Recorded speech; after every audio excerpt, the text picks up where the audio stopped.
क्या हाल है साथियों। मैं विकास तोमर आपके अपने trustworthy channel collective study for success पे आप लोग का स्वागत करता हूँ। 5 फरवरी करंट अफेयर में हिंदी इंग्लिश दोनों ही भाषाओं में देखेंगे हम लोग। और आगे बढ़ने से पहले आप लोग को बताना चाहता हूँ कि टेलीग्राम चैनल हमारा आप लोग ज्वाइन कर सकते हैं। डिस्क्रिप्शन में लिंक दे रखा है।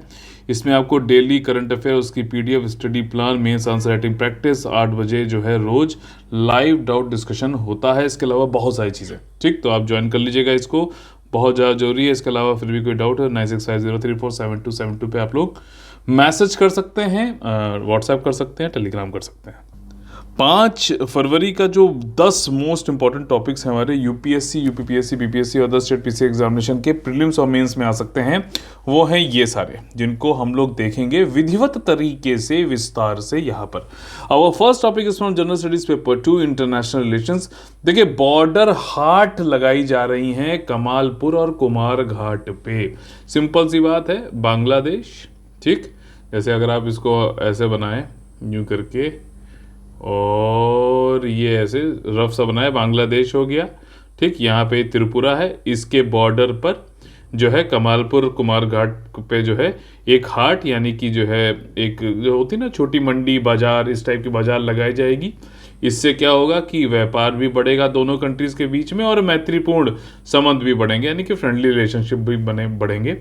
ऐसा जो है अभी बताया गया। चीफ मिनिस्टर त्रिपुरा और कॉमर्स मिनिस्टर टीपू मुंशी जो बांग्लादेश के, उन्होंने चालू किया है। सिंपल सी चीज़ है, nothing must to be done in this.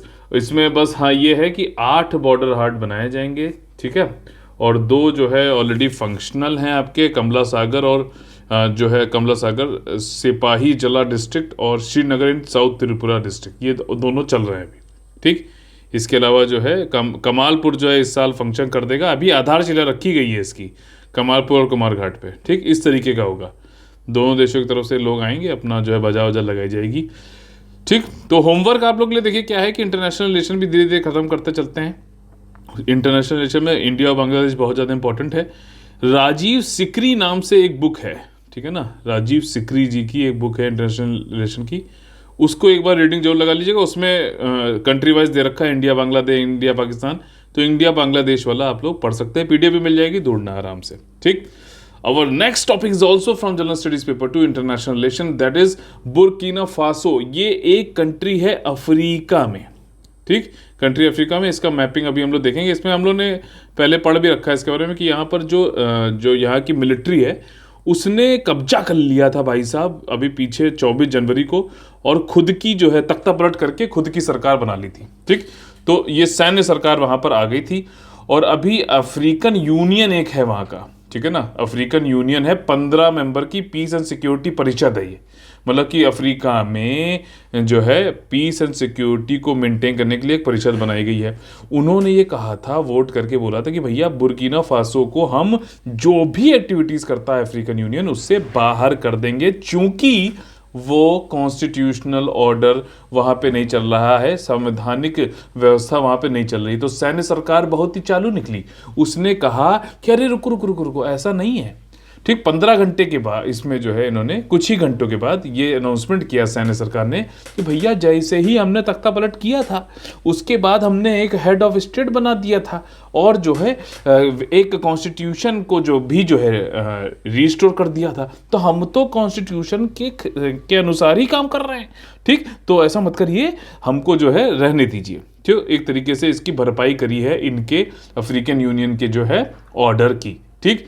और यहाँ पर जो इससे पहले जो प्रेसिडेंट थे जिनको हटाया गया रिबल सोल्जर्स के द्वारा, उनका नाम था रोच मार्क क्रिश्चियन काबोरे, ठीक। बुर्किना फासो की मैपिंग देख लेते हैं। यहाँ पे बुर्किना फासो एक लैंड लॉक्ड कंट्री होने का मतलब यह है कि उस कंट्री की कोई भी बॉर्डर, ठीक, कोई भी बॉर्डर पानी से, पानी कौन सा, जिससे कि समुद्र आपका ओशन महासागर से जुड़ता हो, वहाँ पे टच नहीं होता है, ठीक। या फिर चारों तरफ से ये जो है लैंड से घिरा हुआ है, ऐसे भी जिस तरीके से चाहे वैसे आप समझ सकते हैं। तो कौन सी लैंड से बुर्किना फासो भैया फंसा हुआ है? माली, नाइजर, बेनिन, टोगो, घाना और आइवरी कोस्ट बोलते हैं, कोट डी ओवरी बोल सकते हो आप। तो ये है, और इसकी कैपिटल और लार्जेस्ट सिटी का नाम है उआगाडोगुआऊ, पता नहीं, अच्छा सा नाम है, बुर्किना फासो की। यहाँ पर हमने जो है लैंडलॉक कंट्रीज क्या होती हैं उसकी डेफिनेशन देखी। आप लोग से प्रश्न यहाँ पर यह है कि इंडिया क्या लैंडलॉक कंट्री है? बताइए। नेपाल है, भूटान है, चाइना है, कौन कौन नहीं है, कौन कौन है, कमेंट करके बताइए। ठीक। Our next topic is also from General Studies paper 2, international relation. North Korea ने मिसाइल टेस्ट किया अभी। और भाई साहब मिसाइल टेस्ट हम लोगों ने पीछे पढ़ा भी था, जो साउथ कोरिया ने बोला भी था कि भाई साहब बहुत ही खतरनाक इस बार इसने किया है, पहले तो जो दावे थे वो तो नहीं। तो नॉर्थ कोरिया ने 2017 के बाद से अभी बहुत बड़े बिगेस्ट मिसाइल लॉन्च किए हैं। 7 मिसाइल इन्होंने लॉन्च करी है। और अभी जो लॉन्च किए रिसेंटली उसमें कहा है कि हमने एक बैलिस्टिक मिसाइल लॉन्च करी। बैलिस्टिक मिसाइल मैंने आप लोग कई बार बताया है कि ये पैराबोलिक रूट अपनाती है, मतलब ऐसे उड़ेगी, ऊपर हाइट पे जाएगी और फिर नीचे आके ऐसे गिरेगी। ठीक है, तो ये बैलिस्टिक होती है, मतलब आपका पैराबोलिक रूट बनाती है। वही क्रूज मिसाइल क्या होती है, सतह से पैरेलल चलती है और इतनी ऊंचाई तक जाती नहीं है।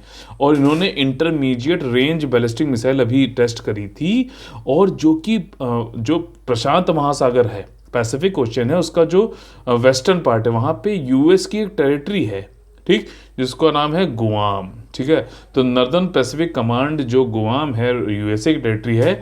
नॉर्थ कोरिया ने कहा भैया हमने जो अभी किया है मिसाइल टेस्ट, ये गुआम का जो है बिल्कुल ख़त्म कर देगा इसको। ठीक, तो ये मतलब हमारी वहाँ तक पहुँच हो गई है, ऐसा इन्होंने बताया है। 2000 किलोमीटर की ऊंचाई तक ये उड़ा 30 मिनट तक, और 800 किलोमीटर तक की डिस्टेंस में जाकर फिर फाइनली ये सी ऑफ जापान में जो है ये गिर गया। तो ये इसकी हम लोग अभी जो है मैपिंग भी देख लेंगे।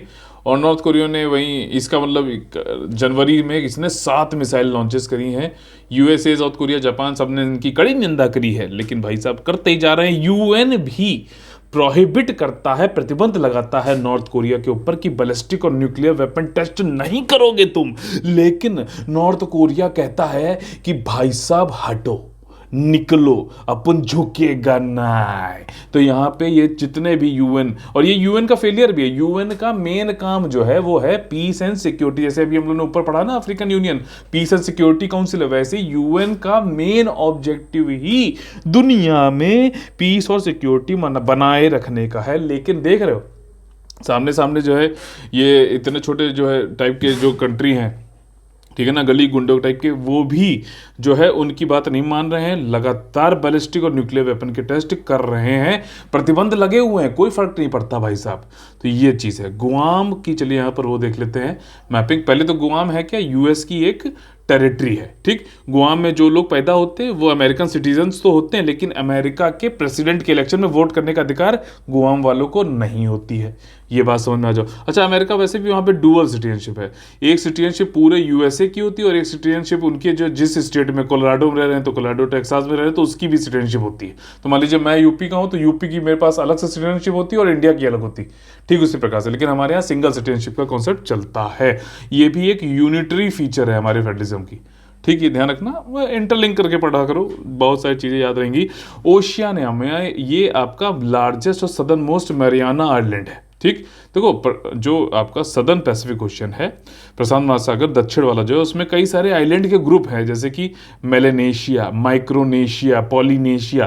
तो ये वाला जो है माइक्रोनेशिया का एक आइलैंड है गुआम। ठीक, और फिलीपींस के जस्ट देख रहे हो ईस्ट में है, और इसकी जो कैपिटल है उसका नाम बड़ा अच्छा है, हगतना। तो वैसे तो इंग्लिश में दिख रहा था, लेकिन हगुताना जो है हिंदी में दिखा रहा है। तो ठीक है, कुछ भी है, हगवक टाइप का है ये, हगतना है मतलब। ठीक, गुआम की जो कैपिटल है वो हगतना है। ठीक, प्रीलिम्स ये फिलीपींस के ईस्ट में है, पपुआ न्यू गिनिया के नॉर्थ में है। जैसे भी याद हो जाए, बस इतना जरूरी है। मिसाइल सिस्टम, बैलिस्टिक और क्रूज दो अलग अलग तरीके के होते हैं। आप लोग को कमेंट करके बताना कि ब्रह्मोस मिसाइल किस टाइप की मिसाइल है। ठीक, हम लोग ने कल इसको टेलीग्राम चैनल पे जो है यहाँ पे साझा भी किया था, स्टैच्यू ऑफ इक्वलिटी यानी कि समानता की प्रतिमा या फिर मूर्ति। ठीक, स्टैच्यू ऑफ लिबर्टी क्या है, यूएसए में है, ठीक है ना।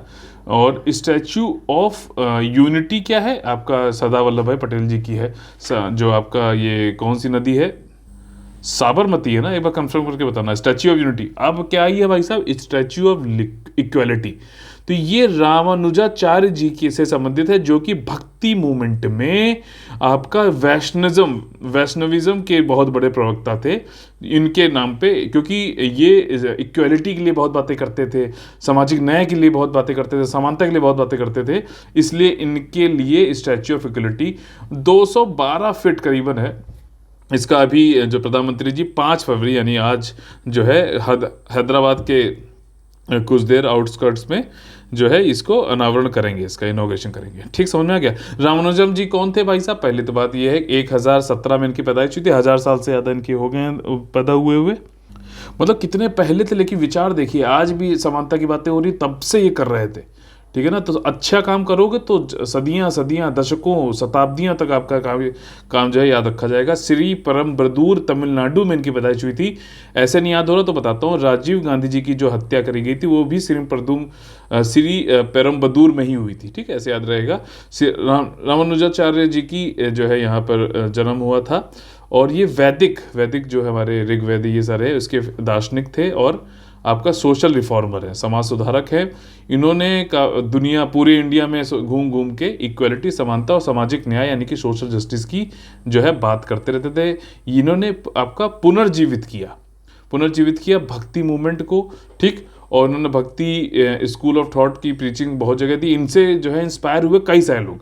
ठीक, वैष्णविज्म को ये वैसे वो करते थे, ध्यान रखना।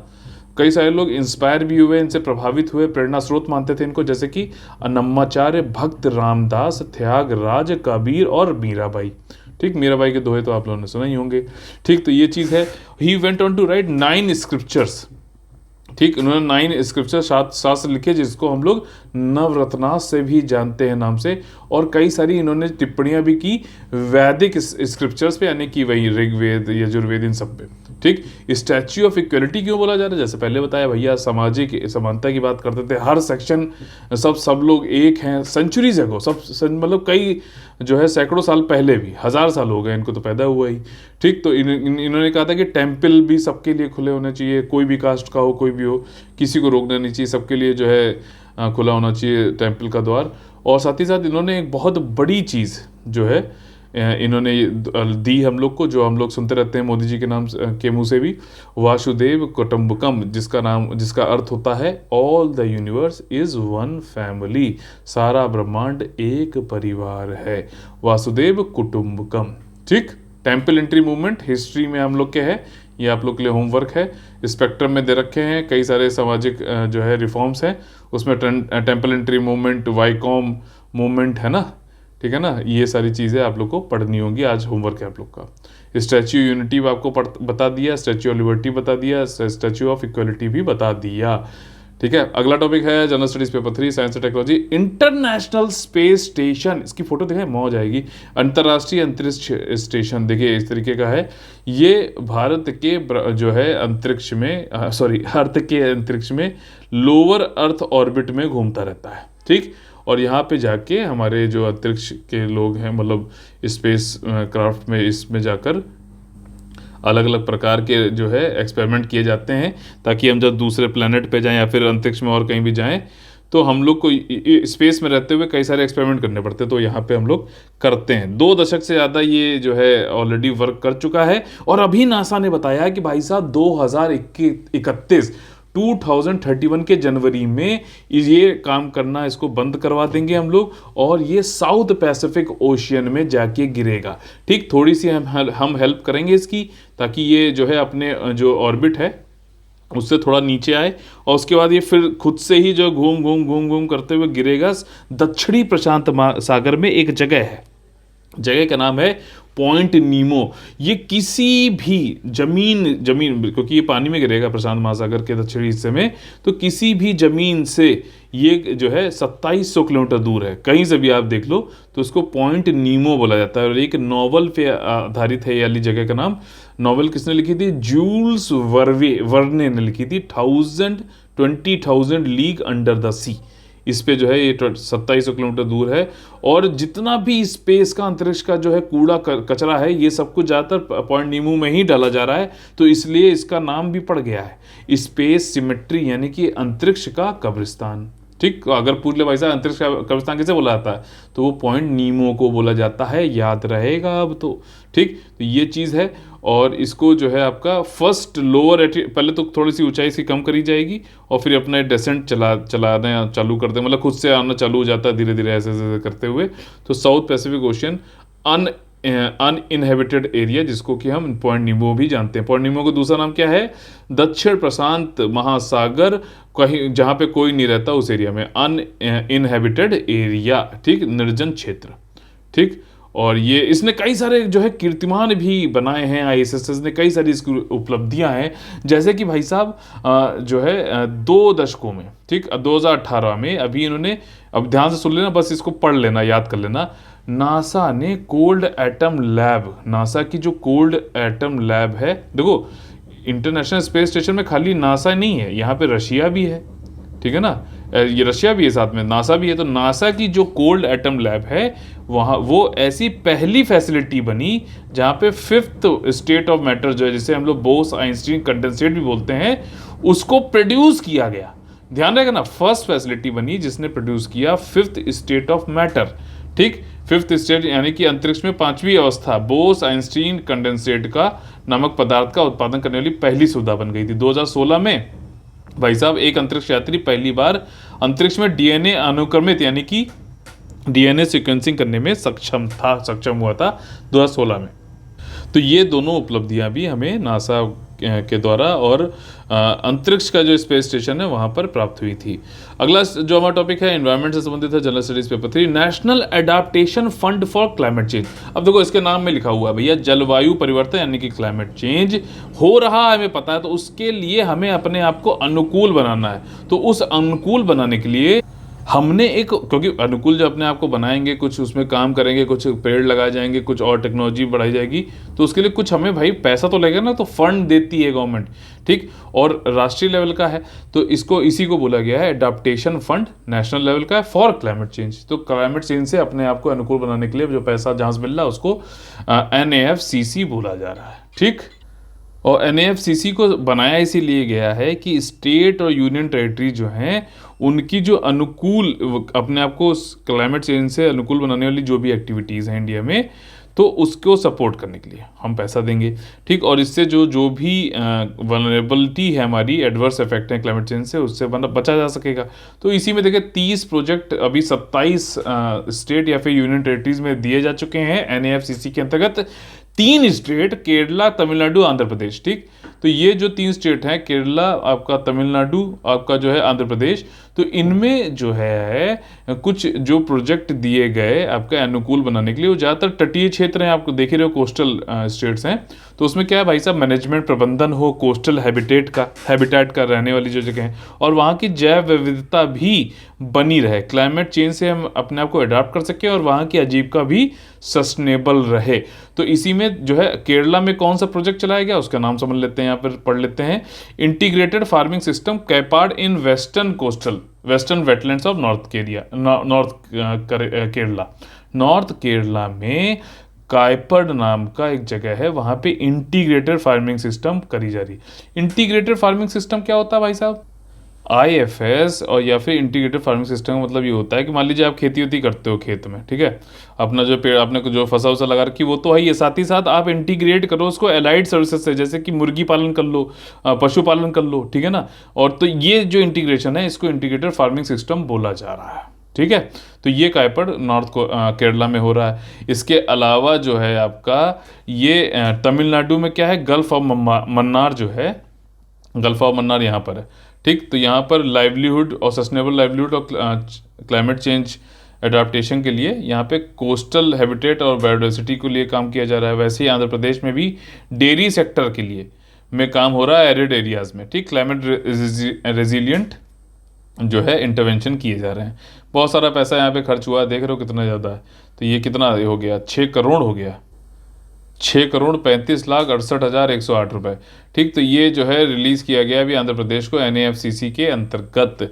अब देखिए यहाँ पर हमारा जो पर्यावरण वन और जलवायु मंत्रालय है, परिवर्तन मंत्रालय, उसने डिमार्केट कर रखी है हैजार्ड लाइन, ठीक है ना, जितने भी मेनलैंड की कोस्टल एरियाज हैं, ठीक, ये सब कोस्टल एरियाज है, तो हैजार्ड लाइन यहाँ पर इन्होंने बना रखी है, ठीक, खतरा रेखा, ठीक, under its integrated coastal zone management project ICZM के अंतर्गत ये हैजार्ड लाइन बनी हुई है भाई साहब, जहाँ पर ज़्यादा ध्यान देते हैं कोस्टल एरियाज में बढ़िया क्लाइमेट चेंज से बचने के लिए। साथ ही साथ कोस्टल रेगुलेशन, यहाँ पे पूरा फोकस कोस्टल एरियाज पे ही, तटीय क्षेत्रों पर। कोस्टल रेगुलेशन जोन नोटिफिकेशन 2019 को भी जो है अधिसूचित किया गया था, जिसमें संरक्षण करना, प्रोटेक्ट करना जो है यूनिक इन्वायरमेंट जो कोस्टल एरियाज का है, और सस्टेनेबल डेवलपमेंट को बढ़ावा देने की, संवर्धन करने की बात यहाँ पर करी जाती है। कोस्टल रेगुलेशन जोन नोटिफिकेशन 2019, ठीक। Our next topic is from general studies paper 3 environment. देखिए डेफिनेशन ऑफ फॉरेस्ट, हम लोग ने इसको अभी फॉरेस्ट सर्वे की रिपोर्ट पूरी यहाँ पे चैनल पे पड़ी हुई है, आप लोग जो है पढ़ सकते हैं इसको, ठीक, जो भी PIB में दिया गया था, मोस्ट इंपॉर्टेंट वही है। तो डेफिनेशन हम लोग ने क्या पढ़ी थी वहाँ पर, डेफिनेशन पढ़ी थी कि कोई भी फॉरेस्ट कवर कहलाएगा एरिया अगर किसी भी लैंड पर 1 हेक्टेयर एरिया पर अगर ट्री कैनोपी की जो डेंसिटी है, ठीक, वो 10% से ज़्यादा है, तो उस लैंड का स्वामित्व क्या है, ओनरशिप किसकी है, क्या लीगल स्टेटस है, इससे फ़र्क नहीं पड़ता है। वो चाहे तो रिकॉर्डेड फॉरेस्ट एरिया भी हो सकता है, यानी कि गवर्नमेंट के बुक्स में रिकॉर्डेड भी हो सकता है, या फिर नहीं भी हो सकता है, यानी कि प्राइवेट ज़मीन भी हो सकती है, चाहे वो ऑर्चर्ड हो, बैम्बू हो, पाम हो, उन सबको फॉरेस्ट कवर बोला जाएगा। ये हम लोग ने फॉरेस्ट सर्वे का जो है देख लीजिएगा, पढ़ा हुआ है, प्लेलिस्ट में जाके पढ़ लीजिएगा, फॉरेस्ट सर्वे में ये हम लोग ने पढ़ा था। अब यहाँ पर क्या है कि जो हमारे एनवायरनमेंट मिनिस्टर हैं आपके, उन्होंने राज्यसभा में जो है स्टेट ऑफ फॉरेस्ट रिपोर्ट में जो डेफिनेशन दी गई उसको बताया वहाँ पे राज्यसभा में सबको। इन्होंने कहा देखिए जो कॉन्फ्रेंस ऑफ पार्टीज़ है 9 क्योटो प्रोटोकॉल, ठीक है, UNFCCC के अंतर्गत, उसमें फॉरेस्ट को डिफाइन किया गया है। उसमें वहाँ पे उन्होंने कहा है भाई साहब कि कोई भी एरिया को फॉरेस्ट बोला जा सकता है अगर उसमें ट्री क्राउन मतलब, या फिर कनोपी क्या हुआ, मान लीजिए देखिए ये एरिया आप साइड से देख रहे हो, तो ये ट्री है, ठीक है, ऐसे बना लो, ट्री हो गया, ठीक, ये आपका ट्री हो गया, तो ये जितना भी ये छाँव दे रहा है, ठीक है ना, तो इसको जो है आपका क्राउन या फिर कैनोपी बोला जाता है। तो वो पूरे एरिया अगर मान लो 100 वो था, तो उसमें 10% से 30% तक जो है कनोपी या क्राउन बन रही है ट्री के द्वारा, तो उसको हम लोग, ये इनकी conference of parties 9 Kyoto protocol की डेफिनेशन है, तो उसको हम जो है फॉरेस्ट कवर मानेंगे, ठीक। इंडिया 10% मानता है, ये 10 से 30% मांग रहे हैं, ठीक, एक पहली कंडीशन पूरी कर रहा है। दूसरी बात है कि मिनिमम एरिया भाई साहब होना चाहिए कितना, ठीक है ना। अब एक जगह पता चला एक पेड़ लगा हुआ है, आपने उसी को नाप लिया और कहा ये फॉरेस्ट कवर है, ऐसा तो ना हो सकता है। तो एक मिनिमम एरिया वहाँ पर जो COP 9 के हिसाब से वो कितनी है, 0.05 से 1 हेक्टेयर तक है। भारत 1 हेक्टेयर लेता है, ये भी कंडीशन पूरी कर रहा है। तीसरी कंडीशन है कि minimum height of the trees भी होनी चाहिए। भाई ट्री ऐसा नहीं है कि बिल्कुल जो छोटे छोटे जो है पौधों को ही जोड़ लिया, ठीक, ट्री की हाइट भी होनी चाहिए, तो 2 से 5 मीटर तक की हाइट लेने के लिए कहा गया है, ठीक। इंडिया जो है 2 मीटर तक की हाइट लेता है, तो भाई साहब सब तो कवर कर रहा है। यही 3 क्राइटेरिया हैं जिसको कि कवर करता है भारत, और ये चाहे UNFCCC में भी जो भी हम बताते हैं वो इसमें हमने डेफिनेशन भेज रखी है, फूड एंड एग्रीकल्चर ऑर्गेनाइजेशन में भी हमने वाली डेफिनेशन भेज रखी है। दिक्कत कुछ है नहीं, हम तो पूरी तरीके से इसको जो है कवर कर रहे हैं, ठीक। ये तीनों क्राइटेरिया रट लेना, अगर ये आया है करंट अफेयर में तो ये पूछा जाएगा। ये डेफिनेशन मैंने कई बार समझाई है, फॉरेस्ट सर्वे वाला जो है जरूर देख लीजिएगा, सारे फैक्ट भी सारे कॉन्सेप्ट भी मैंने वहाँ पे बताए हुए हैं, पढ़ लेना। डेफिनेशन जो फॉरेस्ट कवर की है वो अभी Indian state of forest report में बताई भी गई थी, और सारे इंटरनेशनल कम्युनिकेशन में वहीं भेजी जाती है।